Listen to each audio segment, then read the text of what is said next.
लें जी, ये क्वेश्चन है रोशनी लिमिटेड, जो हमें पूरा इस वक्त स्क्रीन पे नज़र आ रहा है। 8 मार्क्स का क्वेश्चन है। Roshni limited is a listed company. यहाँ पे ठीक नज़र आ रहा है कि बड़ा करने की ज़रूरत है? ठीक है। Roshni limited is a listed company and is engaged in manufacturing of textile products. Roshni limited generates 30% of its revenue from export to Middle East, out of which 60% are made to only one customer, Hakim Limited. इन बातों का ताल्लुक disclosure requirement से है, जो IFRS की disclosure है ना, ये आपका 8 के, इन बातों का ताल्लुक डिस्क्लोजर से है।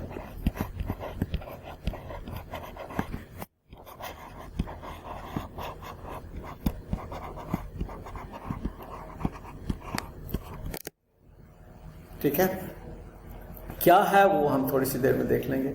RL has various operating segments. Apart from external sales, some of these segments make internal sales as well. इसका मतलब है कि इंटरनल एक्सटर्नल सेल्स हमारी दोनों हैं। Following amounts have been extracted from RL start financial statements for the year ending 30th June. Revenue base बनता है 10% threshold देखने के लिए। प्रॉफिट बेस बनता है 10% थ्रेशोल्ड देखने के लिए। ठीक है, ये RL की है, इसका मतलब है कि टोटल तमाम डिपार्टमेंट्स, तमाम सेगमेंट्स का टोटल है। और उसके बाद टोटल एसेट्स बेस बनते हैं। ये तीन हमने देखे थे ना 10% थ्रेशोल्ड के लिए, रेवेन्यू, प्रॉफिट्स और लॉसेस एंड एसेट्स। तो अगर इसकी हम साथ साथ ही बेस वर्कआउट कर लें 10% थ्रेशोल्ड की, तो वो ये फिगर्स बन जाती हैं। तो हमने वो थ्रेशोल्ड अप्लाई करना होता है तमाम ऑपरेटिंग सेगमेंट्स पे, उनको रिपोर्टेबल सेगमेंट बनाने के लिए। Detailed financial information is reported internally to the chief operating decision maker, CODM। अब चीफ ऑपरेटिंग डिसीजन मेकर जो है वो तमाम ऑपरेटिंग सेगमेंट्स को डिटेल से रिव्यू करता है, ठीक है, असेस करता है of each segment. However following disclosure on operating segment, अब उसने तो सारे ऑपरेटिंग सेगमेंट्स देख लिए होंगे, लेकिन ये disclosures on operating segment is prepared for inclusion in notes to the financial statement for the year ending. अब उसने वाज़ेह तौर पे बात की है नोट्स की, कि नोट्स में उसने ये चीज़ें की। इसका मतलब है कि क्वेश्चन ये जो 8 मार्क्स का है वो नोट्स से मुतल्लक है, डिस्क्लोजर से मुतल्लक है। हमें डिस्क्लोजर्स इसके मालूम होने चाहिए कि क्या इसने तमाम वो बातें डिस्क्लोज करती हैं जो IFRS 8 रिक्वायर कर रहा है। ठीक है, देखें ये एक लफ्ज इन 8 नंबरों को हासिल करने के लिए अगर आपने इग्नोर कर दिया तो इसका मतलब है कि आपने 8 मार्क्स में उतने नंबर कम कर दिए। बेसिकली वो डिस्क्लोजर मांग रहा है, नोट्स की तरफ देख रहा है। कहता है कि स्पिनिंग और वीविंग उसने डिस्क्लोज किए एज रिपोर्टेबल सेगमेंट्स, और ऑल अदर्स उसने उठाकर एक जगह पे लिख दिए हैं कि जी इनको अलग अलग रिपोर्ट करने की ज़रूरत नहीं है। टोटल आपकी जो रेवेन्यू है 2530, जिसमें से ये आपके 250 से ज़्यादा होने चाहिए, 253 से ज़्यादा ही। लेकिन साथ ही एक दूसरी बात कीजिए कि जो आपके रिपोर्टेबल सेगमेंट्स का टोटल है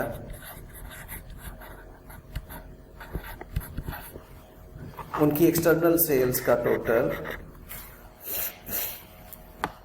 रिपोर्टेबल एक्सटर्नल सेल्स के बारे में क्या मालूम है आपको? यासिर बताइएगा। हाँ, 75% थ्रेशोल्ड मीट करना चाहिए।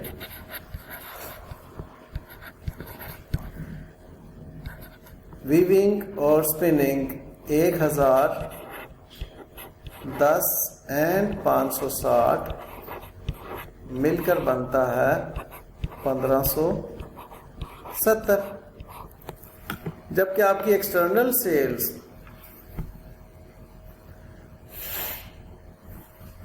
जो है वो कितनी है?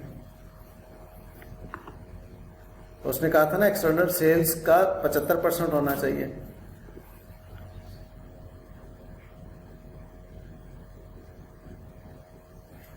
उसने एक्सटर्नल सेल्स भी हैं apart from external internal following extract ये रेवेन्यू 25-30। उसने मैं एक्सटर्नल बताइए जी बेटा। 25-30 ही एक्सटर्नल कैसे हैं? क्योंकि यहाँ पर उसने एक्सटर्नल ही का टोटल दिया। हाँ, ऊपर उसने जो है 25-30, इसका मतलब एक्सटर्नल ही बताई है, बाकी इंटरनल सेल्स उसने डिस्क्लोज ही नहीं की नहीं है। ठीक है, ना ही उसने मिडिल ईस्ट में जो, क्योंकि ये भी आपकी सिग्निफिकेंट परसेंटेज स्टैंडर्ड वो डिस्क्लोजर रिक्वायरमेंट करता है। इंडिविजुअल अगर आपका हो शायद 10% से ज़्यादा, उसको भी आपने डिस्क्लोज करना है। और आपकी एक्सपोर्ट सेल्स जो है वो भी आपने डिस्क्लोज करनी है। उसने डिस्क्लोजर में ये चीज़ें नहीं कहीं भी लिखी नहीं। तो एक्सटर्नल सेल्स आपकी जो 2530 हैं उनका 75% कितना बनता है?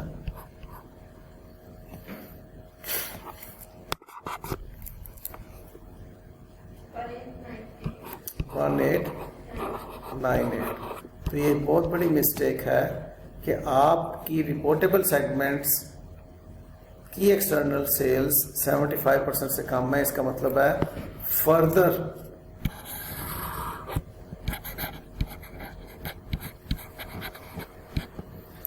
Operating segments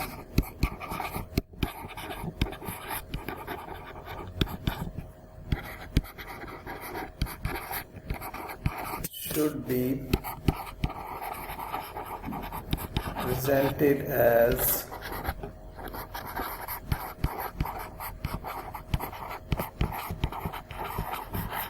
reportable segments so that the external sales of reportable segments are 75% of the total external sales। समझ में आ रही बेटा बात? एक तो ये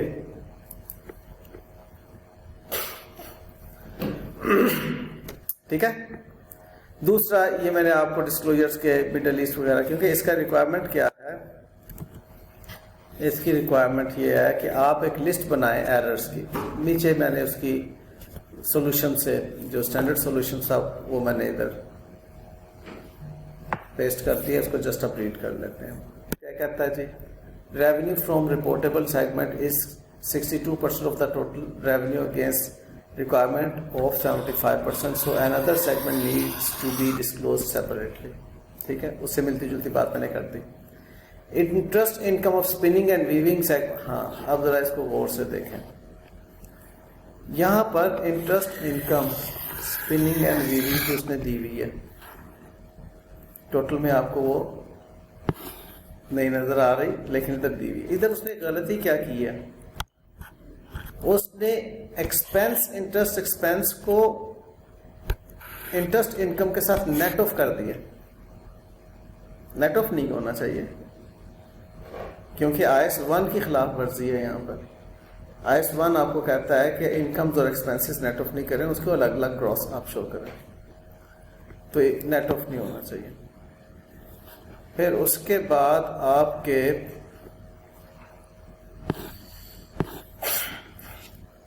total asset is in disclosure does not match with total assets reported in financial statement. आपके total assets 1540 उसने इधर लिखे हैं और इधर टोटल एसेट्स 1600, ये कोई गड़बड़ की है, ठीक है, 60 मिलियन की कोई गड़बड़ है वो। फिर उसके बाद segment wise liability not disclosed, आपने जब बनाना है डिस्क्लोजर तो आपने एसेट्स लायबिलिटीज भी डिस्क्लोज करने। ये वो दो जो मैं आपको बता रहा था disclosure requirements. Since export represent 30% of sale, geographical segment should be disclose. Export आपका जियोग्राफिकल सेगमेंट बन जाता है ना, जियोग्राफिकल एक एरिया से दूसरे एरिया में डिफरेंट, तो सेल्स इन अदर कंट्रीज आपका जियोग्राफिकल सेगमेंट है, कहता वो भी आपका डिस्क्लोज होना चाहिए। और sales to HL consist 18% of total sales, so it should also be एक इंडिविजुअल, वो हकीम लिमिटेड जो भी था उसकी इंडिविजुअल सेल्स ही जो है वो 60% ऑफ द एक्सपोर्ट सेल्स हैं। एक्सपोर्ट सेल्स 30% है तो 30 का 60 जो है 18% बन गया। टोटल सेल्स का 18% जो है आपको अलग से एक ही बंदे को आप कर रहे हैं डिस्क्लोज करना चाहिए। डेप्रिसिएशन अमोर्टाइजेशन डिस्क्लोज नहीं की है, डिस्क्लोजर रिक्वायरमेंट्स हैं। इनकम टैक्स एक्सपेंस नहीं हमने डिस्क्लोज किया है, डिस्क्लोजर रिक्वायरमेंट्स हैं। Material items of income and expenses should also be disclose, ये डिस्क्लोजर रिक्वायरमेंट्स हैं। मैं चाहूँगा कि यहीं से हम इसकी डिस्क्लोजर रिक्वायरमेंट्स को पढ़ लें।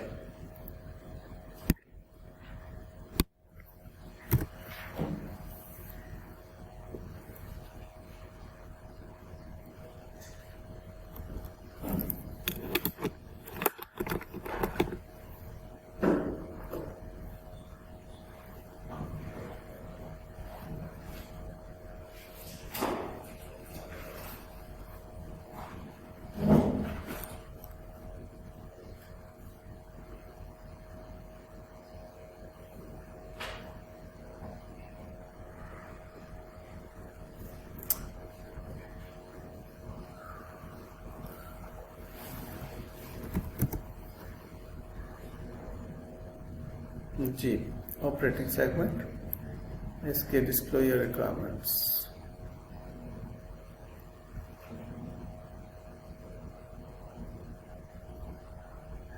क्राइटेरिया तो हमने देख लिए हैं, ये डिस्क्लोजर कहता है entity shall disclose information to enable users of its financial statements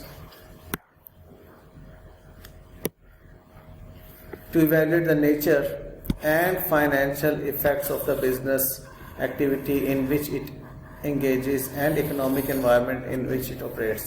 एक तो ये बात आपने डिस्क्लोज कर दी कि बिजनेस क्या है और पाकिस्तान की इकोनॉमिक एनवायरनमेंट में काम कर रहा है या किसी और मुल्क की इकोनॉमिक एनवायरनमेंट में काम कर रहा है। Entity shall disclose factors used to identify the entity's reportable segment.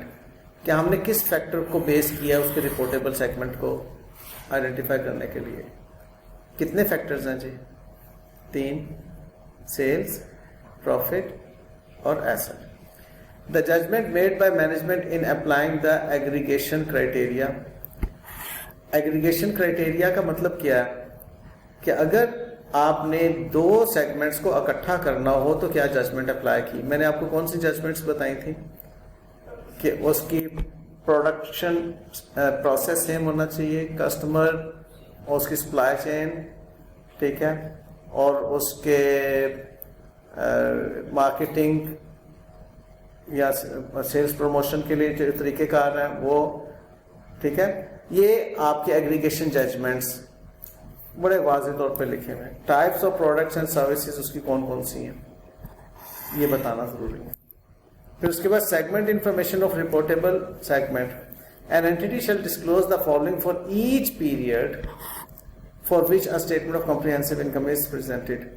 Reported segment का प्रॉफिट और loss including specific revenue and expense included in reported segment profits और लॉस, यानी कि आपने रेवेन्यूज भी बताने और एक्सपेंसेस भी बताने। Segment assets and liabilities if such amounts are regularly reported to CODM, ठीक है। अब उसने चीफ ऑपरेटिंग डिसीजन मेकर को जो भेजी थी ड्राफ्ट फाइनेंशियल स्टेटमेंट, उसमें उसने लायबिलिटीज को भेजा था, का मतलब है कि उसको रिव्यू करता है, लेकिन उसने डिस्क्लोजर के अंदर नहीं लायबिलिटीज डिस्क्लोज की, तो क्या डिस्क्लोज करने। फिर बेसिस ऑफ मेजरमेंट उनकी क्या है, रिकंसिलिएशन आपने बनानी है of the total of following items to corresponding entity amount, segment का रेवेन्यू, रिपोर्टेड सेगमेंट के profits, asset, liability and other material segment items. ये आपको इसकी रिकंसिलिएशन बतानी है, the total following items to corresponding entities amount. All material reconciling items shall be separately identified and described. Reconciliation of statement of financial operation amount are required for each date at which it is presented. Information for prior period shall be restated as described in 8. आपको जो भी financial statement की period required है present करने के लिए, उनको आपने स्टेट करना है, और information for prior period shall be restated अगर वो रीस्टेट करने की रिक्वायरमेंट है हमारी। बाज़ औक़ात IAS 8 के मुताबिक आप चेंज इन अकाउंटिंग पॉलिसी कर रहे हैं या एरर्स हैं आपके प्रायर पीरियड में, तो आपको रीस्टेटमेंट करना पड़ती है। Additional information, an entity shall also disclose following about each reportable segment if the specific amounts are included in the measurement of segment profit or loss reviewed by CODEM or are otherwise regularly provided to the CODEM even if not included in the measurement of segment profit or loss. Revenue, अगर आपको नहीं भी उसके अंदर तब revenue from external customer आपको बताने हैं, revenue from transaction with other operating segments of the same entity, interest revenue और interest expense अलग अलग, ठीक है, नेट ऑफ करके नहीं, depreciation and amortization, material items of incomes and expenses। अब वो मटीरियलिटी थी ना कि जी 18% एक ही बंदे को आप बेच रहे हैं, तो वो आपने उसको डिस्क्लोज करना। Entities interest in the profit और लॉस ऑफ एसोसिएट्स वगैरह, अगर वो income tax expense, material non cash items other than depreciation वगैरह।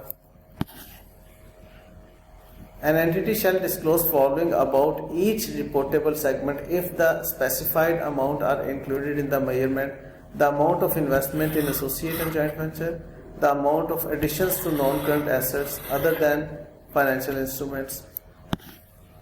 फिर entity-wide disclosure. These disclosures apply to all entities subject to IFRS 8, including those entities that have a single reportable segment, अगर कोई single भी है.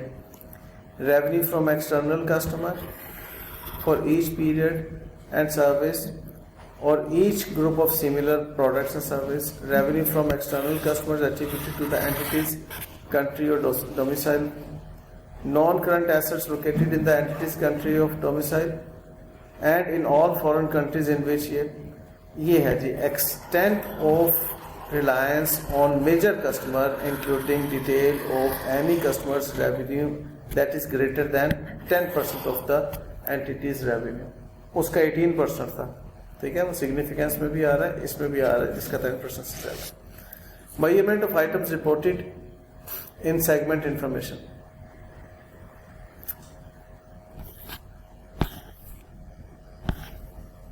The amount of each segment item reported shall be the same measure as reported to CODM for the purpose of making decision about allocating resources of the segment and assessing its performance. In case multiple measures are reported, use the measure most consistent with the entity's financial statement. An entity shall provide an explanation of the measurement of segment profit or loss, segment asset, liability for each reportable segment. At a minimum, an entity shall disclose the following: basis of accounting for any transaction between reportable segment, The nature of any difference between the measurements of following items if not apparent from the reconciliation profit or loss. क्या policies वगैरह उसकी हैं? Assets and liabilities. The nature of any changes from prior period in the measurement method. कितने measurement methods हैं जी? Used to determine report segment profit वगैरह. Measurement method के बारे में आपको पहले भी एक बात बताई जा चुकी है. ISB फ्रेमवर्क बताता है आपको मेजरमेंट मेथड. मैं इसको आपके नोट्स में कॉपी पेस्ट करके वहां पर फिर इसको थोड़ा सा एक्सप्लेन करता हूँ.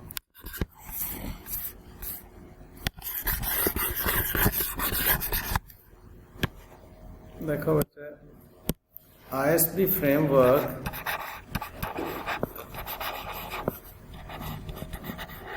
हमें मेजरमेंट बेसिस के बारे में बताता है.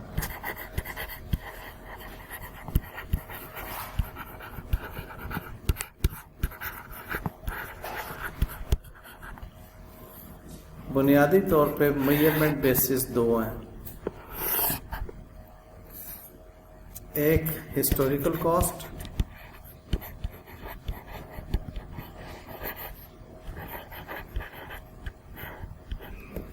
और दूसरी करंट वैल्यू.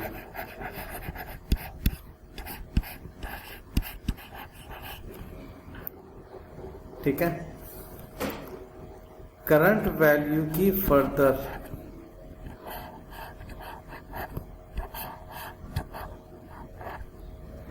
तीन कैटेगरीज हैं.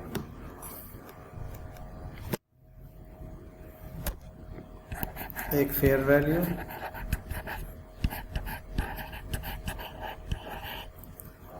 दूसरी प्रेजेंट वैल्यू. स्टैंडर्ड ये नहीं कहता लफ्ज प्रेजेंट वैल्यू, लेकिन है वो प्रेजेंट वैल्यू ही.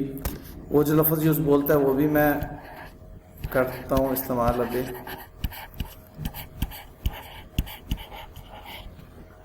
और तीसरी करंट कॉस्ट.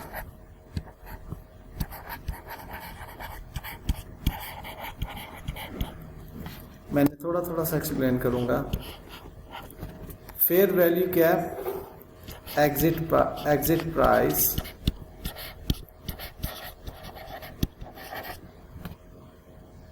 जिस पर आप मार्केट में एसेट को बेच सकते हैं या लायबिलिटी को सेटल करते हैं. एग्जिट प्राइस ये होती मार्केट प्राइस ही है.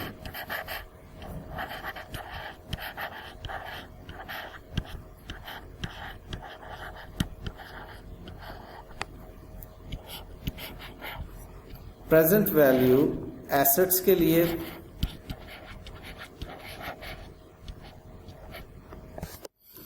वैल्यू इन यूज कहलाती है.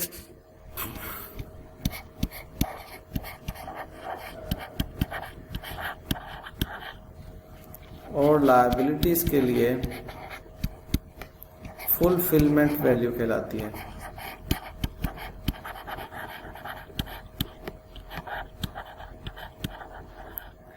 दरअसल ये प्रेजेंट वैल्यू ही एसेट्स की जो प्रेजेंट वैल्यू इन यूज कहलाती है, जिससे IAS 36 में आपने पढ़ा.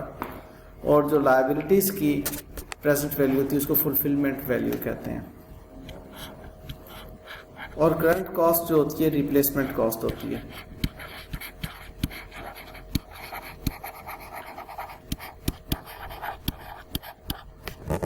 रिप्लेसमेंट कॉस्ट क्या होती है? ये एंट्री प्राइस होती है.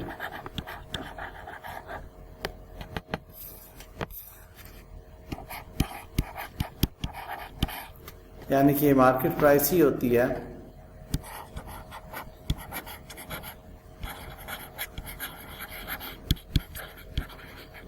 लेकिन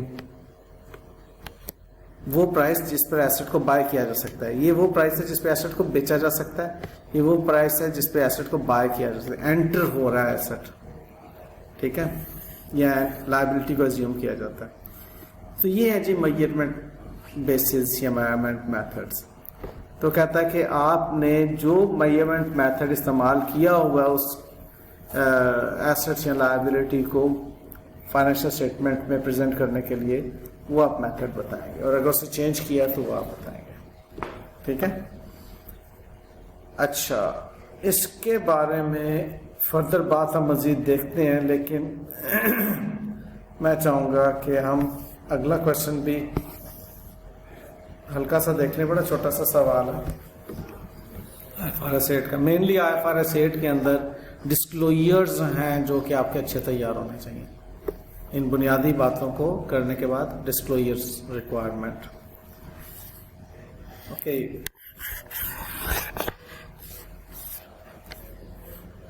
ये क्वेश्चन डायमंड लिमिटेड का। A listed company has 6 operating segments. These segments do not have similar economic characteristics.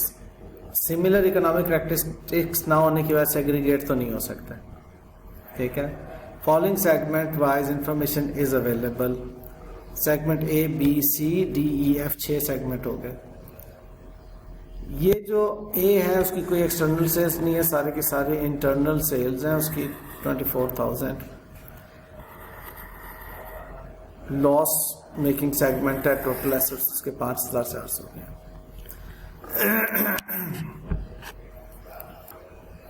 इसकी एक्सटर्नल सेल्स भी इंटरनल सेल्स भी टोटल 192 है। प्रॉफिट और लॉस भी है और टोटल एसेट्स भी हैं। सी में external internal assets, profit loss और टोटल एसेट्स। डी में आपके पास 24,000 और इस तरीके से इंटरनल कोई सेल्स नहीं है, और ई में भी इंटरनल कोई सेल्स नहीं है। एफ में तमाम इंफॉर्मेशन मौजूद है। अब हमने देखना ये है कि थ्रेशोल्ड बनाया जाए 10% का, ऑलराइट। और 10% का थ्रेशोल्ड बनाने के बाद देखा जाए कि कौन सी सेगमेंट को उस थ्रेशोल्ड के जरिए से हम रिपोर्टेबल कह सकते हैं। सेगमेंट थ्रेशोल्ड बनाने के लिए टोटल सेल्स का 10%, प्रॉफिट्स या लॉसेस में जो बड़ी रकम है उसका हमारे पास लॉसेस 1,800, 12,000, 23,200 के हैं, और प्रॉफिट 19,000 और 2,300 और 2,900। ये बनता है 37,000। Am I right? और ये बनता है जी 24,200। तो हम ग्रेटर का 10% लेंगे। 3,700 से जो ज़्यादा सेगमेंट होगा वो हमारा रिपोर्टेबल में आ जाएगा। तो 3,700 से ज़्यादा में जो येलो हाईलाइट मैंने किया है वो मेरे रिपोर्टेबल सेगमेंट में आ गया। ठीक बात। एसेट्स 8,840 यानी कि 10% ऑफ 88,400। 8,800 से ज़्यादा जो हैं आपके ये जो दो मैंने हाईलाइट किए हैं वो दोनों हैं। ऐसे ही रेवेन्यू में हमारे 3,17,500 का 10% 31,750 बनेगा। 31,750 से जो ज़्यादा हैं उनको हम शामिल करेंगे। 31,750 ये बनता है, यानी कि अगर मैं टोटल उसकी देखूं 31,750 एक ही बनता है 31,750 जो 10% ऑफ द रेवेन्यू। ठीक बात। और उसके बाद हमने देखना यह है कि एक्सटर्नल सेल्स का 75% होना चाहिए। हमारे पास एक्सटर्नल सेल्स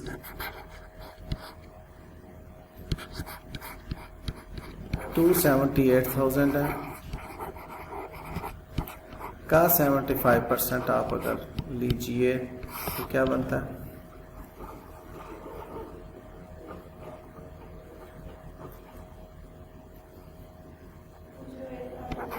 208,500। तो अगर मैं एक ही सिर्फ देखते हैं तो वो तो 1,84,000 बनता है सिर्फ। तो इसका मतलब है एक्सटर्नल 2,08,500 बनाने के लिए मुझे क्या कुछ शामिल करना है? मुझे उसके अंदर 2,08,000 शामिल करने के लिए, 2,08,000 तक पहुंचने के लिए बाकी जो बड़े वाली हैं 25,000, 24,000, 23,000। आओ इसको जरा देखते हैं, आ जाता है? ठीक है, जो मैंने येलो हाईलाइट की हुई। ओके, ये चूंकि हमारे इन दो क्राइटेरिया में भी मीट नहीं हो रही थी इसलिए इसको इग्नोर कर दिया। बाकी की आपने उठा ली तो आपके पास 2,08,500 बन गया। अब आप इस बुनियाद पर identify the reportable segment inter IFRS along with brief justification. आप उसकी जस्टिफिकेशन दे देंगे। नीचे मैंने उसके ये प्लस माइनस करके उसका जो भी है मतलब टिक करके बता दिया। हमारे पास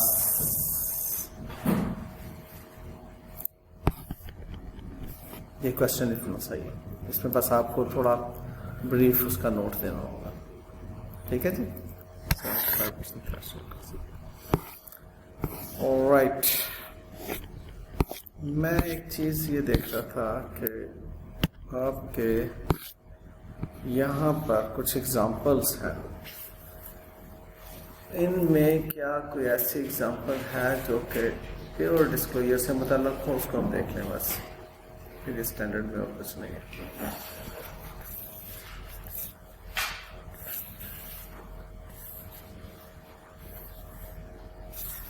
ये है जी डिस्क्लोजर्स।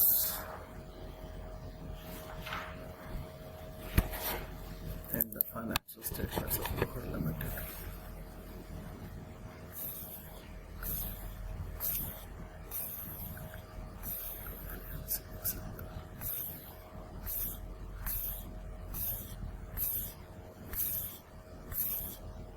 इसको आप होमवर्क के तौर पर अगर लें तो आपका चैप्टर कंप्लीट हो जाता है। ये लिस्ट ऑफ एरर्स वाला तो क्वेश्चन वही है जो कि आपका पास पेपर का है, और ये भी वही है जो कि पास पेपर में मैंने आपको सॉल्व करवा दिया, डायमंड वाला। ठीक है, और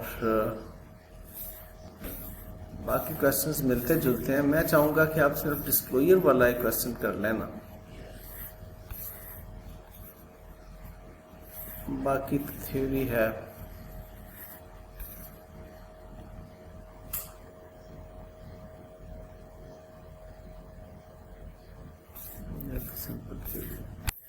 ये वाला एक क्वेश्चन करने का बनता है जी आपका, जिसमें डिस्क्लोजर्स है।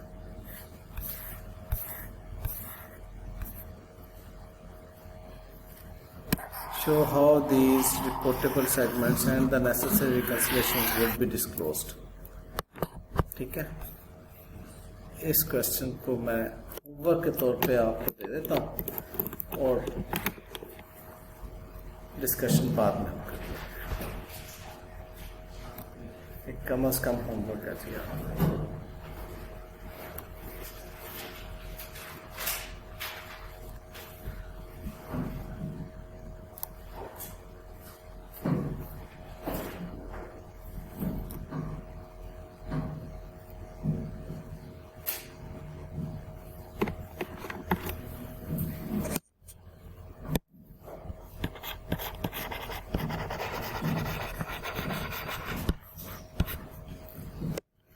Okay.